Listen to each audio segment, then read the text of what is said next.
আল্লাহ তাআলাকে আমরা কেমন ভাবে পাবো? আল্লাহকে পাওয়ার অব্যর্থ কৌশল কি? কোন কৌশল অ্যাপ্লাই করলে, কোন ওয়েগুলো অ্যাপ্লাই করলে, কোন কোন মাধ্যমে আমরা আল্লাহর নিকটবর্তী হতে পারি? How can we get closer to Allah সুবহানাহু ওয়া তাআলা? প্রত্যেকটা মানুষের, প্রত্যেকটা বান্দার, প্রত্যেকটা মুসলমানের রবের একজন প্রিয় বান্দা, খাঁটি বান্দা, মুমিন বান্দা, সবচেয়ে কাছের বান্দা হওয়ার দরকার।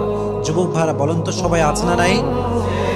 ইমাম গাজ্জালী রাহমাতুল্লাহি আলাইহি বলেন, কেউ যদি কোনো কিছু মন থেকে পেতে চায়, হৃদয় থেকে চায়, এবং এটার জন্য সর্বোচ্চ দোয়া করে, চেষ্টা করে, চতুর্পাশের সবকিছুই তাকে সেই জিনিসটা পাওয়ার জন্য সহযোগিতার হাত বাড়িয়ে দেয়। সুবহানাল্লাহ পড়বেন না আপনারা? যদি আপনার স্বপ্ন আল্লাহ তাআলাকে পাওয়া হয়, আল্লাহর ভালোবাসা পাওয়া যদি আপনার জীবনের মূল লক্ষ্য হয়, আপনার চতুর্পাশে প্রত্যেকটি জায়গায়, প্রত্যেকটি অংশে, প্রত্যেকটি ক্ষেত্রে আপনি এমন কিছু মাধ্যম